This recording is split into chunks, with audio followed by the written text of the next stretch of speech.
La tarde del 14 de marzo de 2019, el sol caía sobre las calles empedradas de San Miguel de Allende, Guanajuato, tiñendo de dorado las fachadas coloniales y los balcones llenos de flores. En la casa de los Morales, ubicada en una calle tranquila del centro histórico, Patricia preparaba la cena mientras esperaba que su hija Valeria regresara de la escuela. Eran las 6 de la tarde, y aunque Valeria solía llegar a las 5, Patricia no se preocupaba demasiado. A veces su hija se quedaba charlando con amigas o caminaba despacio admirando las galerías de arte que abundaban en el barrio. Pero cuando dieron las 7 y el teléfono de Valeria seguía apagado, una punzada de inquietud atravesó el pecho de Patricia. Llamó a su esposo Rodrigo, quien trabajaba en una ferretería a pocas cuadras de la casa. «¿Ya llegó Valeria?», preguntó con voz tensa. «No, pensé que estaba contigo», respondió él, y en ese momento ambos supieron que algo no estaba bien. Antes de continuar con esta historia, que te mantendrá atrapado hasta el final, suscríbete al canal y déjanos en los comentarios desde dónde nos estás viendo. Tu apoyo nos ayuda a seguir trayendo historias que importan. Valeria Morales tenía 17 años, cabello castaño largo hasta la cintura y ojos color miel que siempre parecían estar soñando con algo lejano. Era una estudiante destacada en la preparatoria Ignacio Ramírez, con talento para la pintura y la literatura.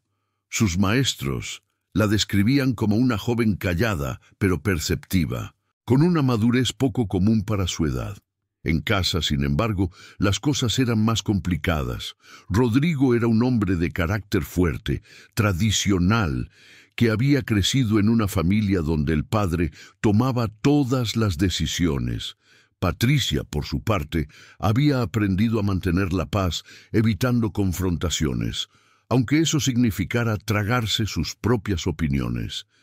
Esa noche, Rodrigo recorrió el vecindario, mientras Patricia llamaba desesperadamente a las pocas amigas de Valeria cuyos números conocía.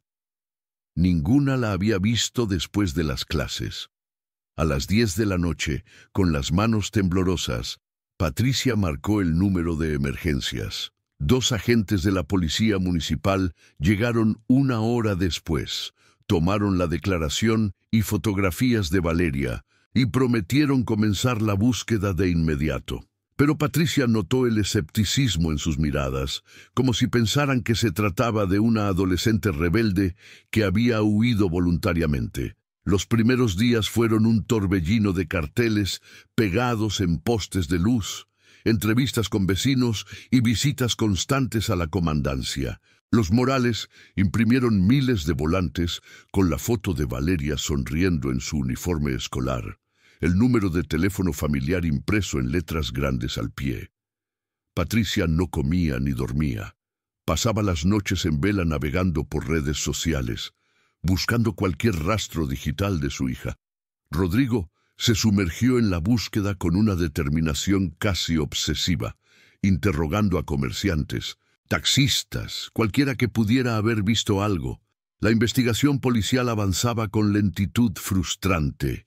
Los agentes revisaron las cámaras de seguridad cercanas a la escuela, pero la mayoría estaban descompuestas o tenían ángulos limitados.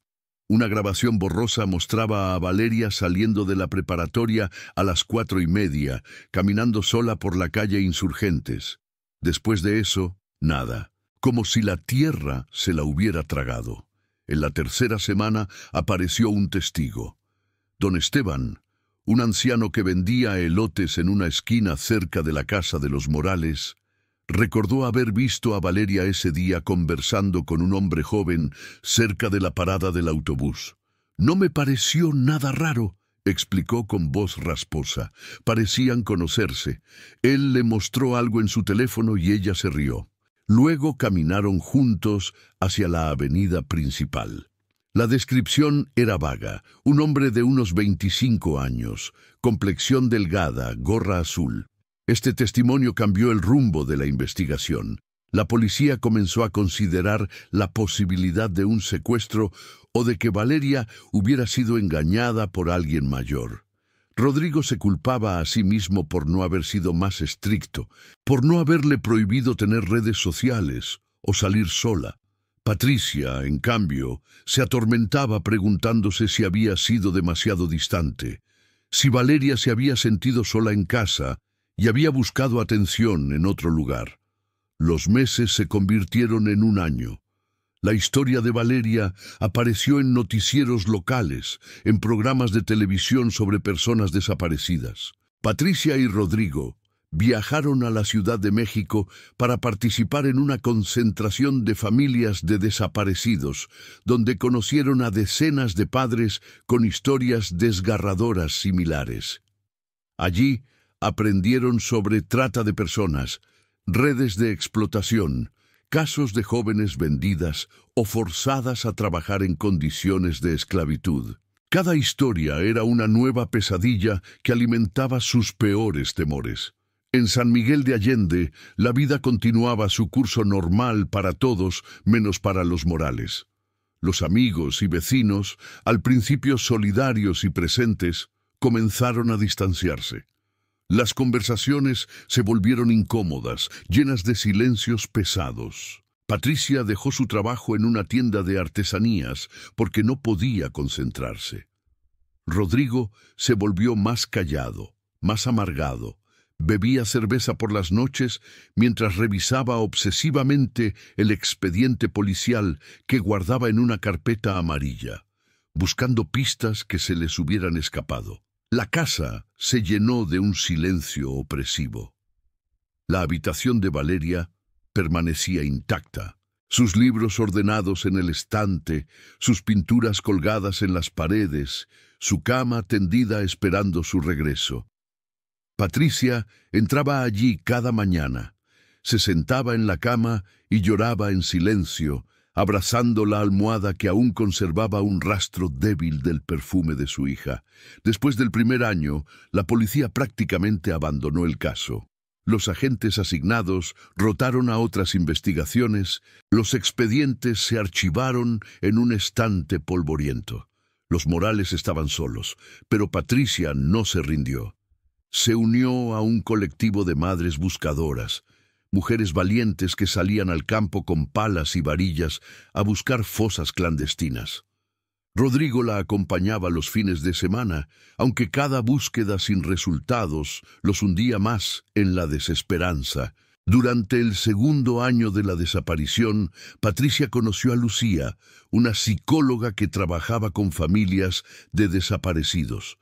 Lucía le explicó que muchas veces los adolescentes huían de situaciones que les resultaban insoportables, aunque desde afuera parecieran normales. «No estoy diciendo que sea tu caso», aclaró con suavidad, «pero a veces los jóvenes sienten una presión que nosotros no vemos.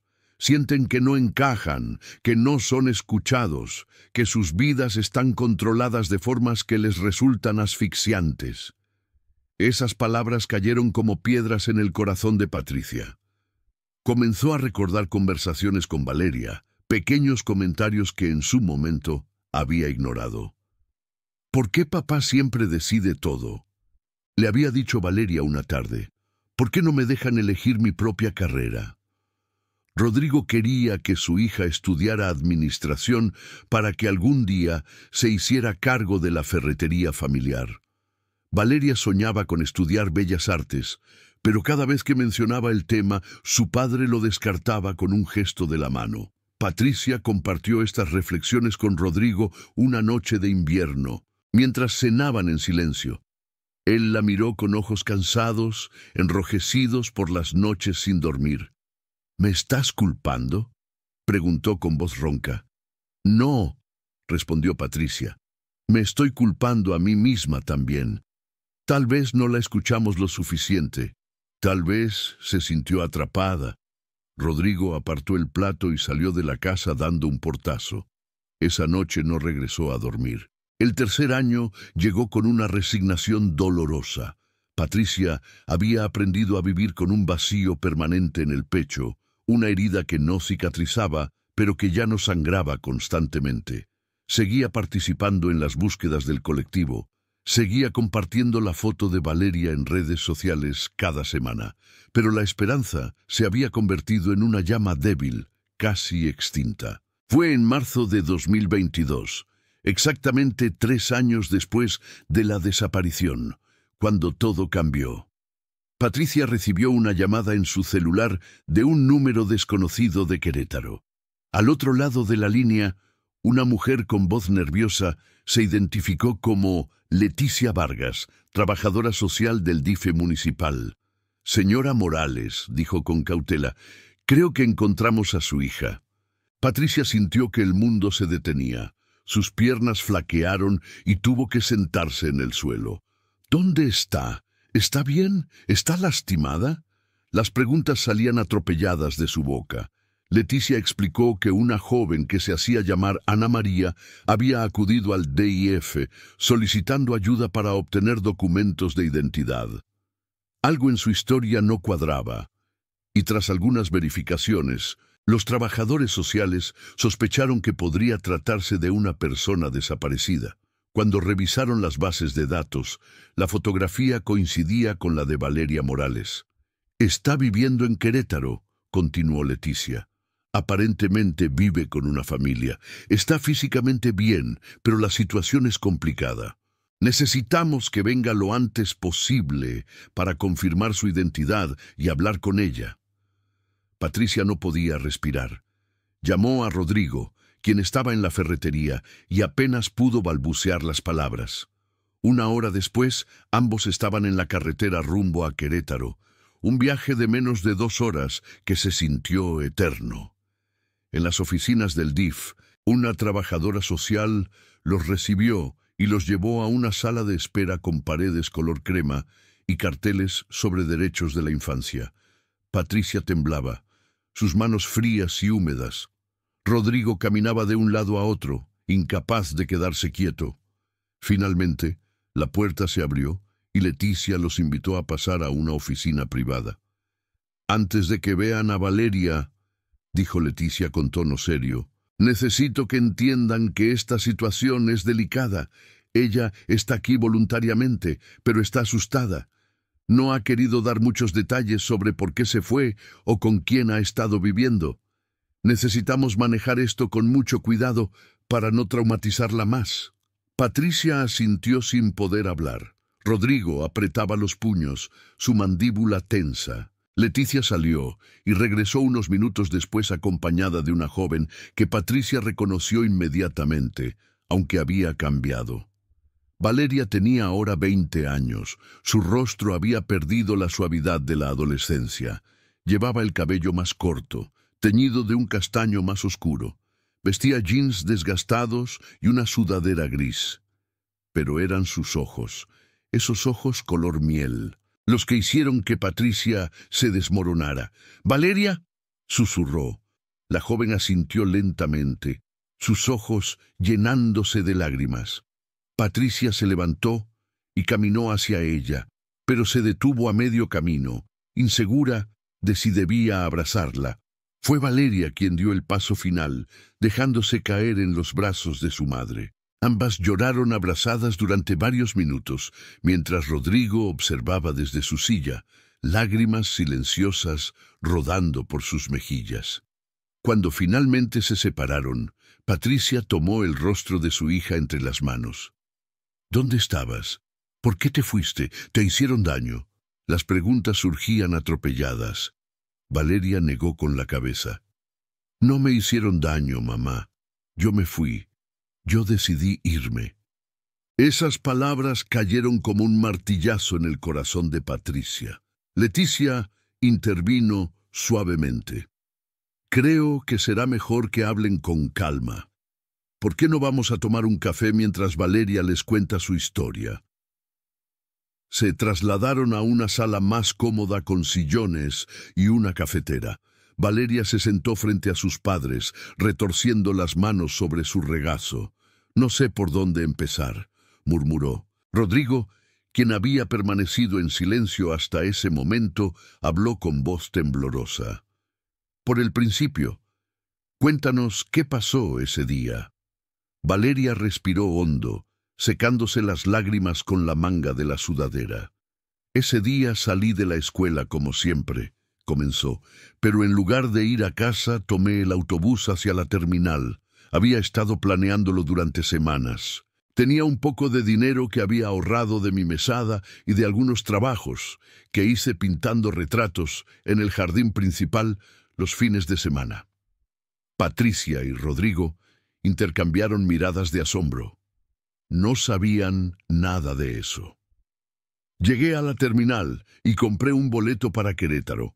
No tenía un plan específico, solo sabía que necesitaba irme. En el autobús conocí a una señora mayor, doña Carmen. Me preguntó a dónde iba y le dije que visitaba a una tía.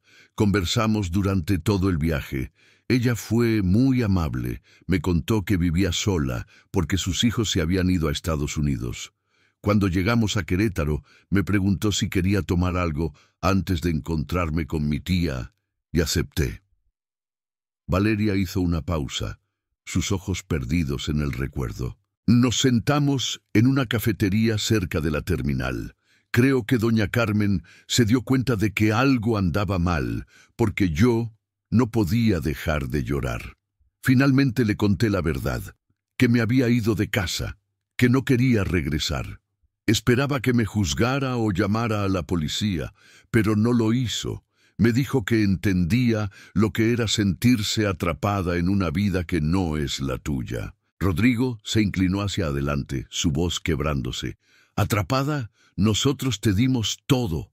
Una casa, comida, educación.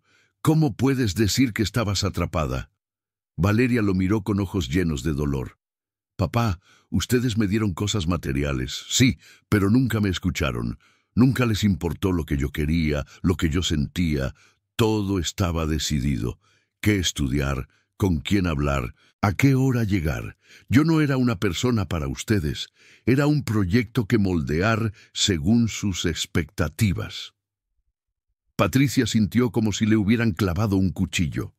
Quiso defender sus decisiones, explicar que todo lo habían hecho por amor. Pero las palabras de Lucía resonaron en su mente. Tal vez Valeria tenía razón. Tal vez no la habían escuchado realmente. Doña Carmen me ofreció quedarme en su casa esa noche, continuó Valeria. Me dijo que no tenía que tomar decisiones apresuradas, que podía pensar con calma qué hacer. Acepté porque no tenía a dónde ir. Su casa era pequeña pero acogedora, llena de fotos de sus hijos y nietos. Esa noche dormí en el cuarto de visitas y por primera vez en mucho tiempo me sentí en paz. Al día siguiente, doña Carmen me propuso un trato. Podía quedarme con ella, ayudarla con las tareas de la casa y ella me daría un lugar seguro donde vivir. No me presionó para que regresara con ustedes ni para que llamara. Simplemente me ofreció un espacio para respirar. Acepté con la condición de que nunca me preguntara de dónde venía, ni me obligara a contar mi historia completa. Durante los siguientes meses, Valeria se convirtió en una especie de nieta adoptiva para Carmen.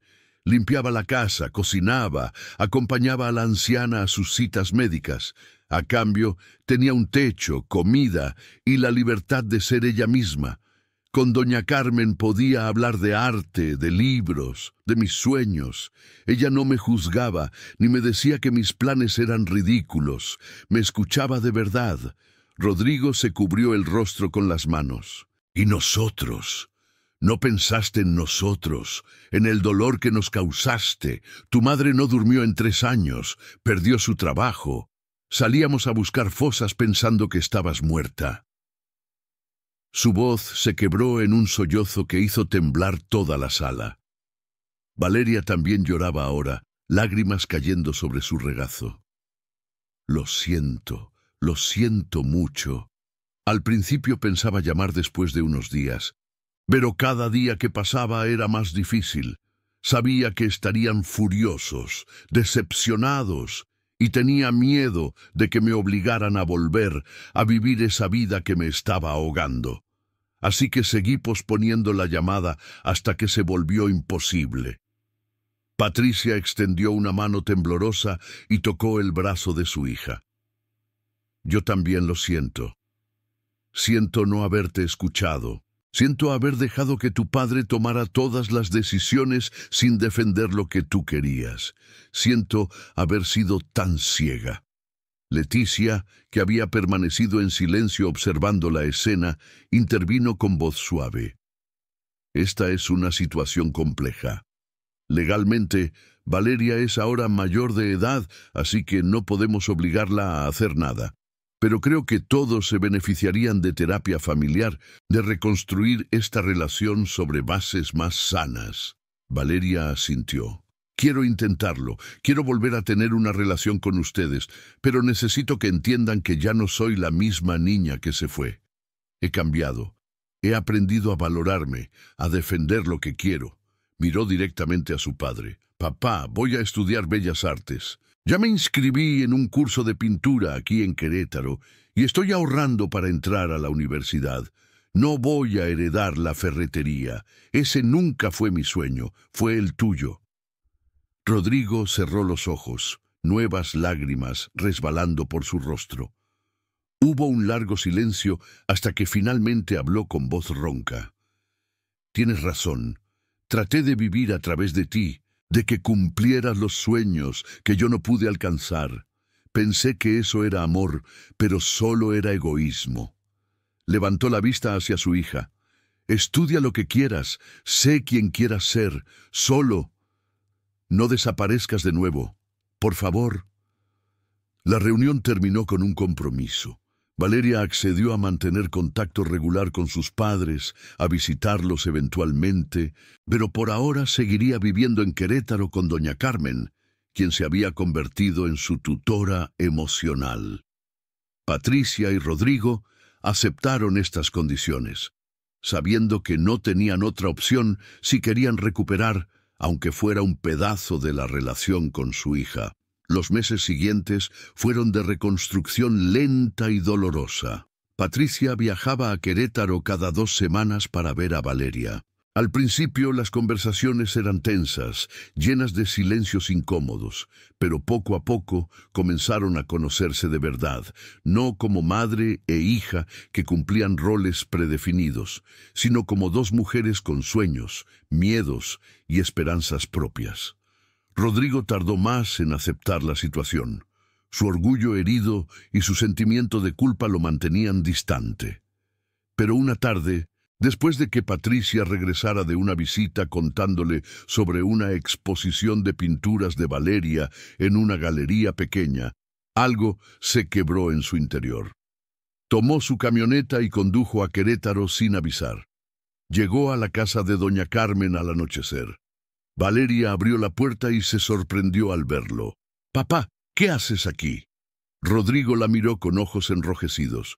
«Vine a ver tu exposición. Tu mamá me contó y quiero ver tus pinturas. Quiero conocer quién eres realmente». Fueron juntos a la pequeña galería, un espacio acogedor con paredes blancas y luces tenues. Las pinturas de Valeria colgaban ordenadas.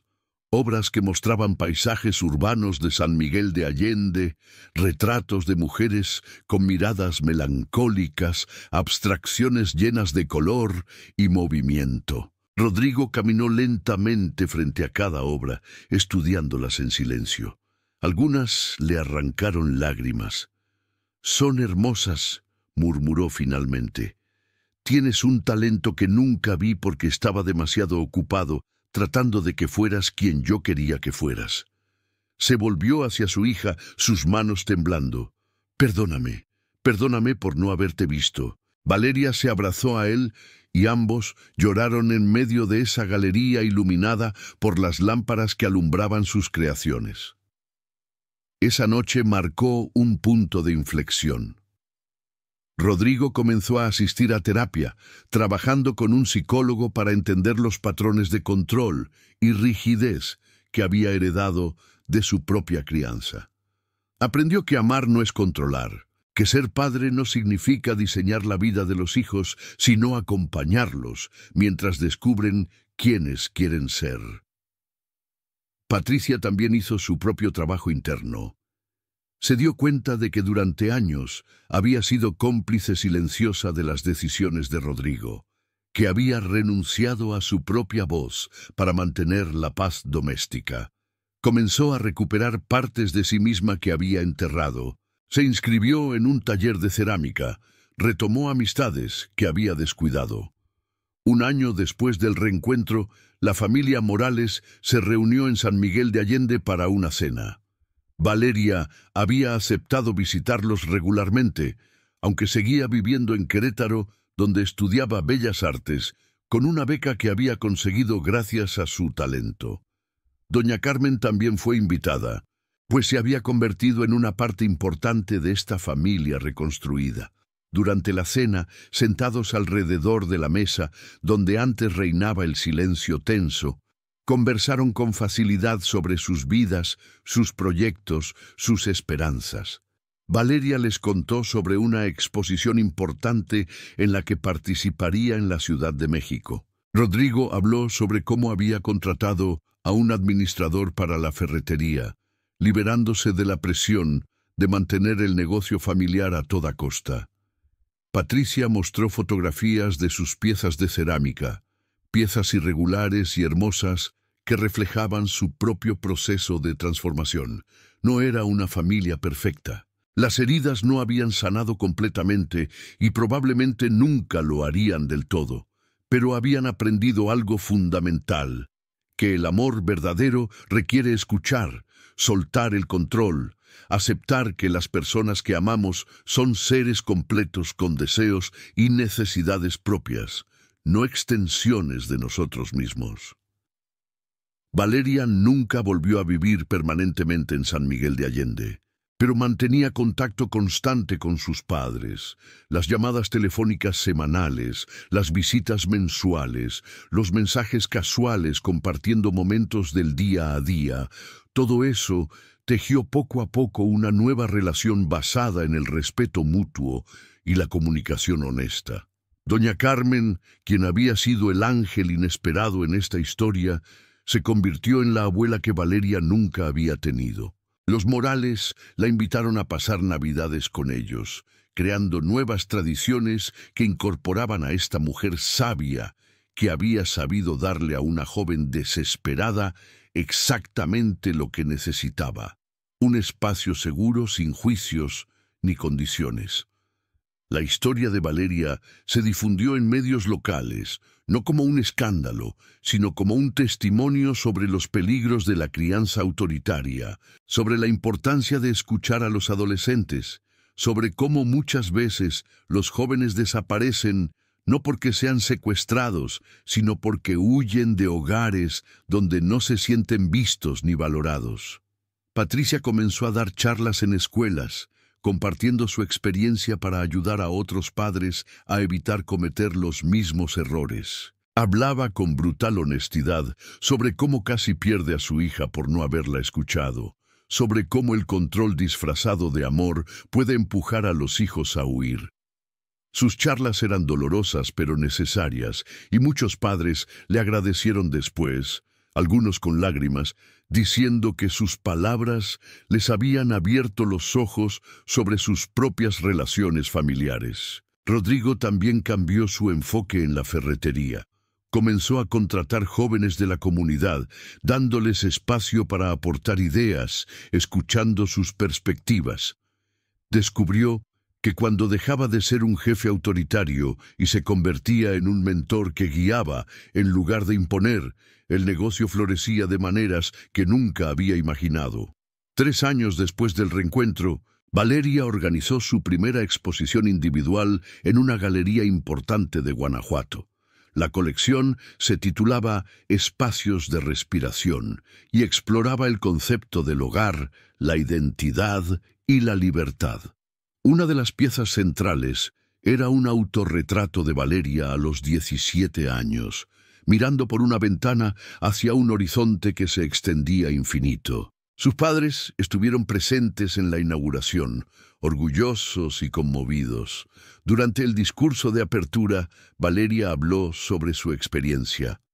Esta colección nace de un momento de mi vida en el que sentí que tenía que elegir entre ser yo misma y pertenecer a mi familia.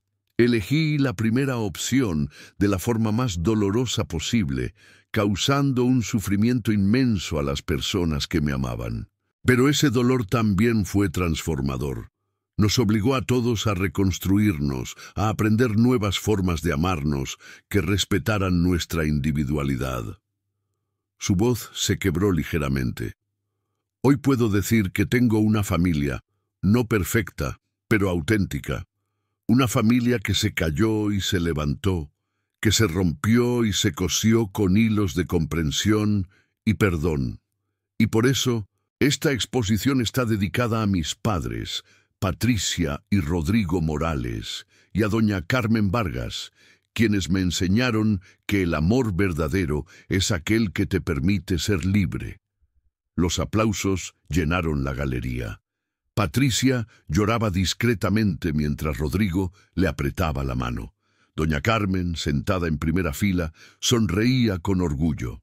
Era el cierre de un capítulo doloroso y la apertura de uno nuevo, lleno de posibilidades. Los años siguientes trajeron más cambios y crecimiento. Valeria se graduó de la universidad con honores, recibió reconocimientos por su trabajo artístico, viajó a diferentes ciudades exponiendo su obra. Conoció a Andrés, un arquitecto sensible que compartía su pasión por el arte y la cultura. Cuando decidieron casarse, la ceremonia fue en San Miguel de Allende, en el jardín de la casa de los Morales, con doña Carmen como madrina.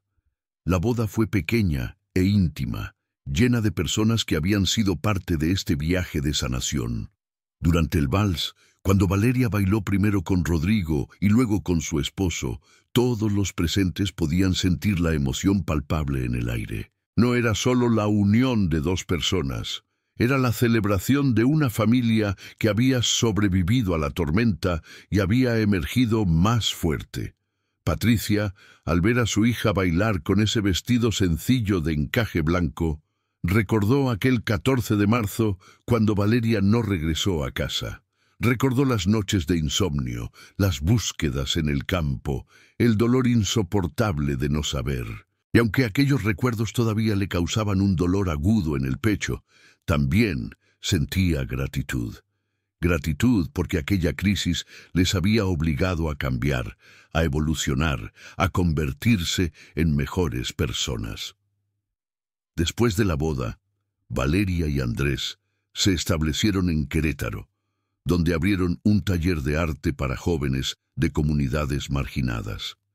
El proyecto, financiado en parte por una beca gubernamental y en parte por las ventas del arte de Valeria, ofrecía clases gratuitas de pintura, escultura y fotografía. Era la forma de Valeria de devolver lo que había recibido, de ofrecer a otros jóvenes ese espacio de respiración que había salvado su vida. Rodrigo visitaba el taller cada mes, trayendo materiales que conseguía a precio de mayorista a través de sus contactos en la ferretería. Ver a su hija trabajar con esos adolescentes, escuchándolos con paciencia, animándolos a expresarse sin miedo, le recordaba constantemente las lecciones que había aprendido de la forma más dura. En 2028, 6 años después del reencuentro, nació Camila, la hija de Valeria y Andrés. Patricia y Rodrigo se convirtieron en abuelos, un rol que asumieron con una mezcla de alegría y responsabilidad consciente.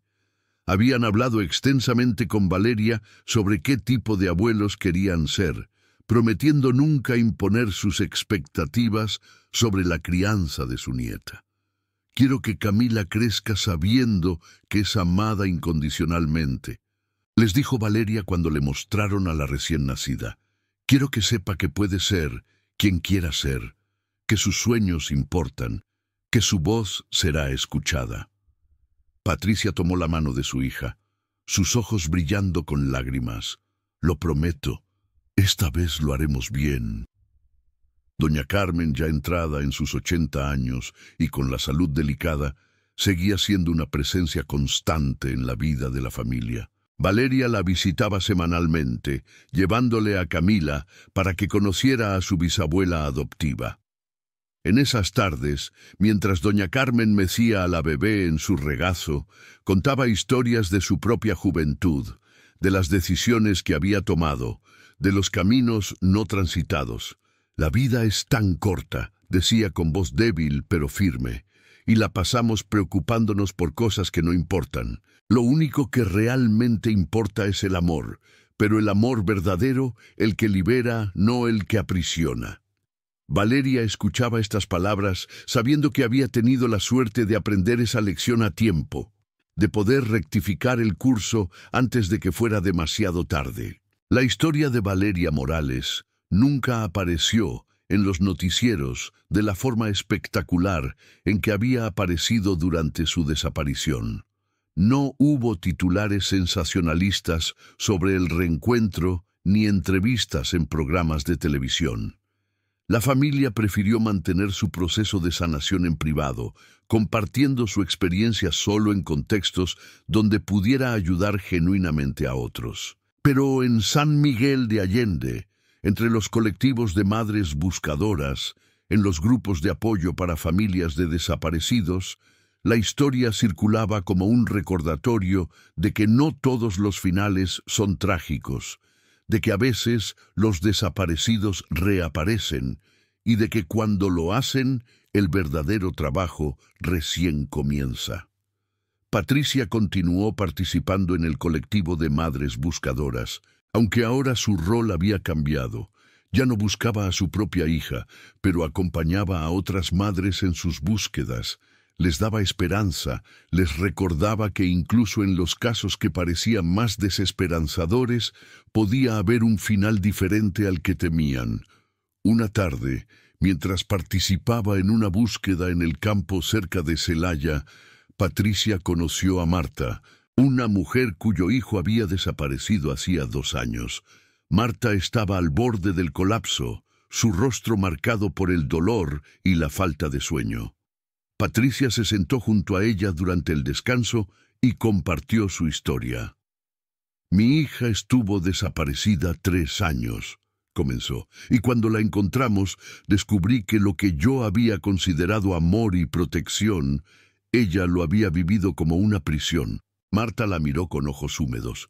«¿Cómo lo superaron?». Patricia sonrió con tristeza. «No lo superamos. Aprendimos a vivir con ello, a reconstruirnos. Y te diré algo. La hija que recuperé no es la misma que perdí. Es alguien nuevo, alguien a quien tuve que aprender a conocer sin expectativas ni exigencias». Esas conversaciones en el campo, bajo el sol implacable de Guanajuato, mientras cavaban buscando fosas, se convirtieron en un ministerio no oficial para Patricia.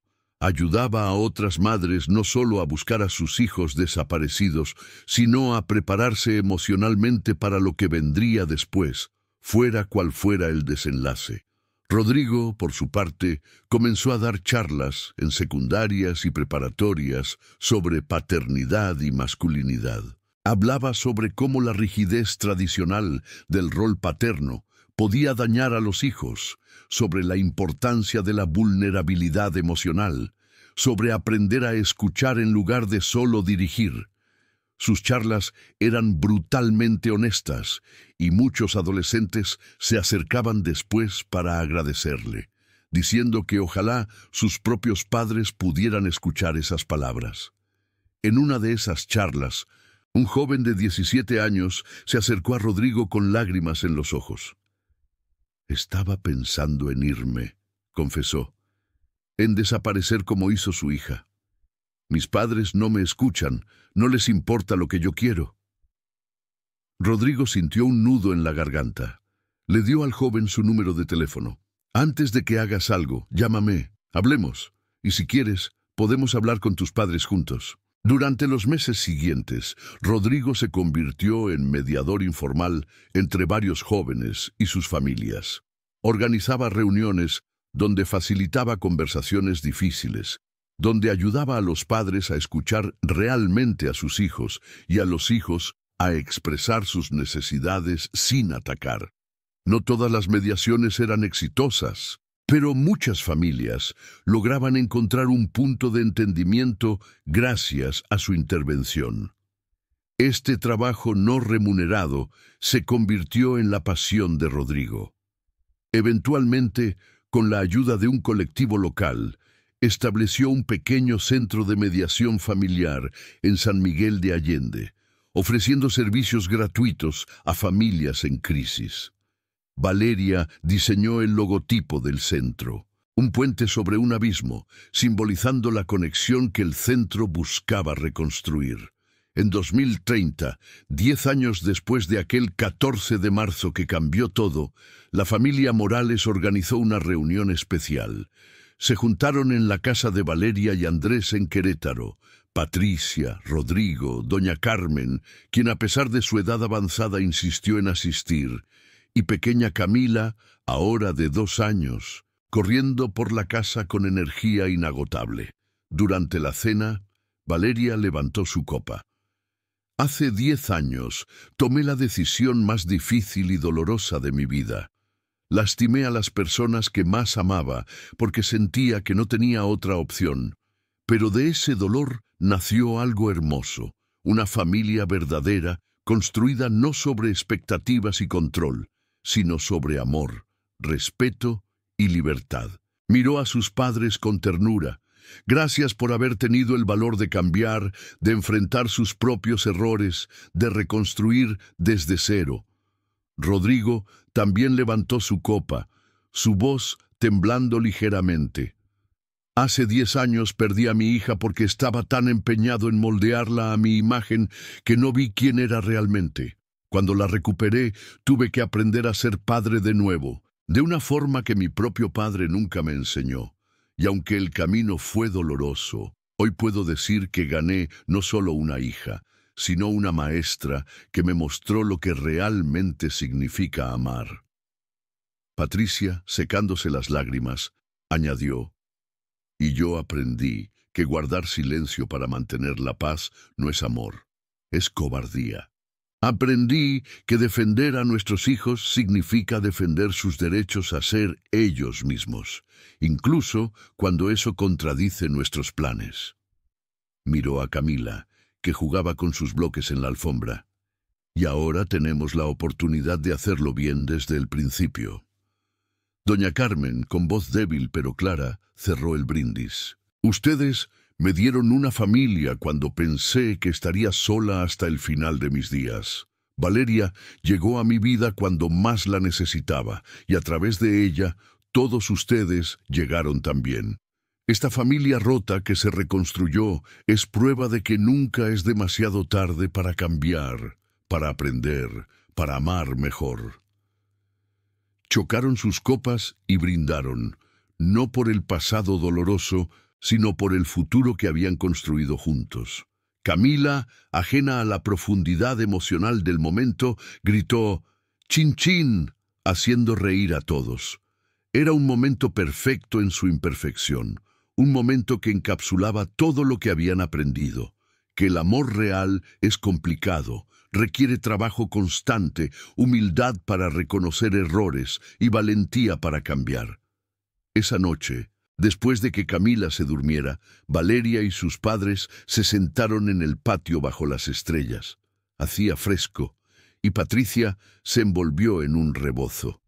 Estuvieron en silencio durante un rato, un silencio cómodo, muy diferente a los silencios tensos de años atrás.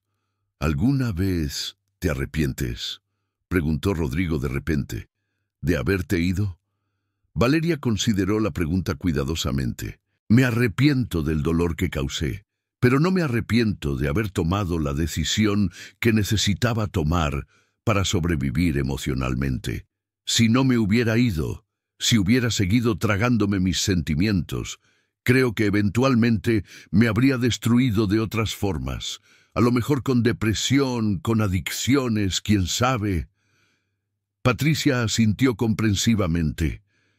Leo mucho sobre salud mental ahora, y entiendo que a veces los jóvenes que desaparecen están huyendo no de familias abusivas en el sentido tradicional, sino de ambientes emocionalmente asfixiantes donde no se sienten vistos. Es más común de lo que pensamos. Exacto, confirmó Valeria. Y por eso el trabajo que están haciendo ahora es tan importante. ¿Cuántas desapariciones se podrían prevenir si las familias aprendieran a comunicarse realmente? Si los padres aprendieran a soltar el control, si los hijos se sintieran seguros expresando sus necesidades. Rodrigo miró al cielo estrellado. A veces pienso en todos esos años que perdimos, en que Camila podría haber conocido a su madre desde que nació, en todas las navidades, cumpleaños, momentos cotidianos que se fueron para siempre. Su voz se quebró. Y me duele, siempre me dolerá. Valeria tomó la mano de su padre. A mí también me duele, pero también creo que si no hubiera pasado, si yo hubiera seguido en casa infeliz pero obediente, eventualmente la relación se habría roto de formas peores. Al menos así, aunque fue devastador, tuvimos la oportunidad de reconstruir sobre bases reales. Patricia se unió al abrazo familiar. Tienes razón, y ahora tenemos a Camila, y podemos asegurarnos de que ella crezca en un hogar donde su voz importa, donde puede ser ella misma sin miedo. Esa es nuestra segunda oportunidad, nuestro regalo de todo este dolor. Las semanas se convirtieron en meses, los meses en años. Camila creció en un hogar lleno de amor, pero también de respeto por su individualidad. Desde pequeña, sus opiniones eran tomadas en cuenta en decisiones apropiadas para su edad. Si no quería comer algo, se le ofrecían alternativas. Si prefería jugar con camiones en lugar de muñecas, nadie la cuestionaba. Era un estilo de crianza radicalmente diferente al que Valeria había experimentado, y los resultados eran evidentes en la confianza y seguridad que la niña mostraba. Doña Carmen falleció pacíficamente en su sueño en 2031, a los 85 años. Toda la familia Morales asistió al funeral, llorando a la mujer que había sido el catalizador inesperado de su transformación. Valeria leyó un emotivo discurso recordando cómo una extraña en un autobús le había salvado la vida con un simple acto de compasión. Doña Carmen me enseñó que la familia no es solo sangre, dijo Valeria con voz quebrada. Es elección, es respeto, es dar espacio para que otros respiren. Ella me dio ese espacio cuando más lo necesitaba, sin pedir nada a cambio, simplemente porque vio a una joven que necesitaba ayuda y decidió tenderle la mano. Después del funeral, los Morales establecieron un fondo en memoria de doña Carmen para becas de arte destinadas a jóvenes de familias de bajos recursos. Era una forma de honrar su legado, de continuar su obra de compasión y apoyo. El Centro de Mediación Familiar de Rodrigo continuó creciendo. Para 2032, habían ayudado a más de 200 familias a navegar conflictos que amenazaban con destruir sus vínculos. Algunos casos eran similares al de los Morales, padres controladores e hijos que se sentían sofocados. Otros involucraban diferentes dinámicas, pero todos compartían la necesidad de aprender a comunicarse con honestidad y respeto. Valeria ocasionalmente daba talleres en el centro, usando el arte como herramienta terapéutica para que padres e hijos se expresaran de formas no verbales. Pintaban juntos, creaban collages de sus emociones, construían esculturas que representaban su relación ideal. Era sorprendente cuánto podía revelarse a través del arte que nunca surgía en conversaciones directas. Patricia se convirtió en una figura respetada dentro del movimiento de madres buscadoras, no solo por su incansable trabajo en las búsquedas de campo, sino por su perspectiva única como alguien que había recuperado a su hija desaparecida. Escribió un libro titulado Después del reencuentro, donde exploraba los desafíos emocionales y prácticos de reconstruir una relación familiar después de una desaparición. El libro tuvo un impacto inesperado. Familias de toda México escribieron a Patricia compartiendo sus propias historias, agradeciendo por finalmente ver representada la complejidad de sus situaciones. No todas las desapariciones terminaban en tragedias, y no todos los reencuentros eran alegres. Había matices, había dolor mezclado con alivio, había culpa y resentimiento que coexistían con el amor. En 2035, 14 años después de aquella tarde cuando Valeria no regresó a casa, la familia Morales participó en un documental sobre desapariciones y reencuentros en México. El documental exploraba diferentes tipos de casos, secuestros, trata de personas, pero también jóvenes que habían huido voluntariamente de situaciones insostenibles. Durante la filmación, el director les pidió que regresaran a la casa de San Miguel de Allende, a la habitación de Valeria, que Patricia había mantenido intacta durante los 3 años de búsqueda. Entrar allí después de tanto tiempo fue emotivo para todos. Valeria recorrió el espacio con la mirada, tocando sus viejos libros, sus pinturas juveniles. Esta habitación era mi cárcel y mi refugio al mismo tiempo, explicó frente a la cámara. Aquí soñaba con libertad mientras me sentía atrapada por expectativas que no había elegido. Miró a sus padres que estaban en el marco de la puerta. Pero también hay buenos recuerdos aquí. Mi mamá leyéndome cuentos antes de dormir. Mi papá enseñándome a arreglar cosas que se rompían. Era complicado, como lo son casi todas las familias. El documental se estrenó en festivales de cine y luego se transmitió en una plataforma de streaming, alcanzando una audiencia amplia. Generó conversaciones importantes sobre crianza, salud mental juvenil y la necesidad de que los padres evolucionen en sus métodos educativos para adaptarse a una realidad donde los jóvenes tienen más información y más conciencia de sus derechos emocionales. Miles de familias vieron el documental y iniciaron conversaciones difíciles que habían estado posponiendo.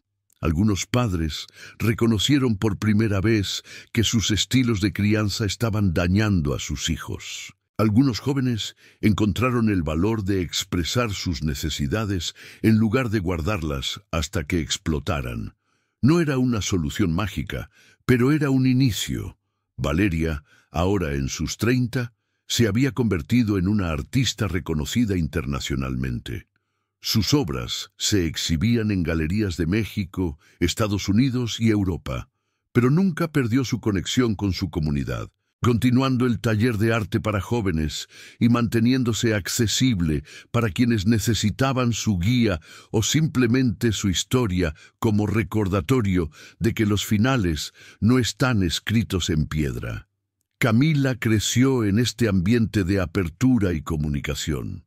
A los 7 años, cuando expresó interés en la música, sus padres le compraron un violín y le buscaron un maestro. Cuando a los 9 decidió que prefería el fútbol, vendieron el violín sin drama y la inscribieron en un equipo.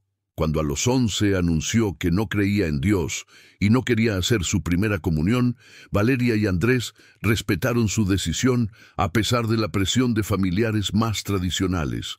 Patricia y Rodrigo observaban esta crianza con admiración y a veces con envidia sana, deseando haber tenido la sabiduría de criar así a Valeria. Pero también reconocían que su propia transformación había sido posible solo a través del dolor, que a veces las lecciones más importantes vienen envueltas en tragedia. En 2040, 20 años después de la desaparición, la familia organizó una pequeña ceremonia privada en el jardín de la casa de Valeria. Plantaron un árbol de jacaranda, el árbol favorito de doña Carmen, en su memoria. Camila, ahora de 12 años, leyó un poema que había escrito sobre la familia, la pérdida y la reconstrucción. Mi mamá me cuenta que una vez estuvo perdida, comenzó Camila con voz clara. No en el bosque ni en la ciudad, sino en su propio corazón. Me cuenta que tuvo que irse para encontrarse, que tuvo que romper para sanar. Y yo agradezco ese dolor que nunca viví, porque me dio la familia que tengo ahora, una familia que me escucha, que me ve, que me ama no por quien quieren que sea, sino por quien soy. Los adultos lloraban mientras Camila terminaba su poema. Era la confirmación de que todo el dolor, toda la pérdida, toda la lucha, había valido la pena, habían roto el ciclo. La próxima generación crecería sabiendo que su voz importaba, que sus sueños eran válidos, que no tenían que desaparecer para ser libres. Esa noche, mientras las estrellas brillaban sobre Querétaro, Valeria se sentó sola en su estudio, frente a un lienzo en blanco. Tenía una nueva serie en mente, una exploración sobre el concepto de hogar.